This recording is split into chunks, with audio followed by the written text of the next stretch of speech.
വാരാണസിയിലെ ക്ഷേത്രത്തിൽ ഇന്റർനെറ്റ് താരം മമത റായി കേക്ക് മുറിച്ച് പിറന്നാൾ ആഘോഷിച്ചത് വിവാദമായി. പിന്നാലെ ക്ഷേത്രത്തിൽ കേക്ക് മുറിക്കുന്നത് നിരോധിച്ചു.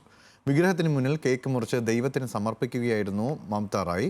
വീഡിയോ സമൂഹ മാധ്യമങ്ങളിൽ വൈറലായതോടെയാണ് ക്ഷേത്രം അധികൃതർ നടപടി സ്വീകരിച്ചത്. ഉത്തർപ്രദേശിലെ വാരണാസിയിലെ കാലഭൈരവ ക്ഷേത്രത്തിലാണ് സോഷ്യൽ മീഡിയ താരം മമത റായി കേക്ക് മുറിച്ച് പിറന്നാൾ ആഘോഷിച്ചത്. കേക്ക് മുറിച്ച് ഒരു പങ്ക് വിഗ്രഹത്തിന് സമർപ്പിക്കാനും താരം മറന്നില്ല. സമൂഹ മാധ്യമത്തിൽ 10 ലക്ഷത്തിലധികം ഫോളോവേഴ്സ് ഉള്ള മമത റായി പങ്കുവച്ച വീഡിയോ ഇന്റർനെറ്റിൽ തരംഗമായി.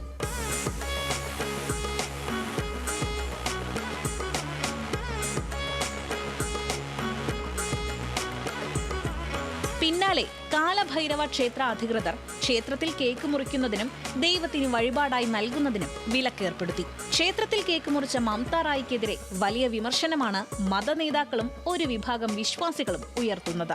എന്നാൽ ദൈവത്തിന് സമർപ്പിക്കാൻ ആഗ്രഹിച്ചതുകൊണ്ടാണ് കേക്ക് മുറിച്ചതെന്നാണ് മമത റായിയുടെ പ്രതികരണം. National desk, news Malayalam.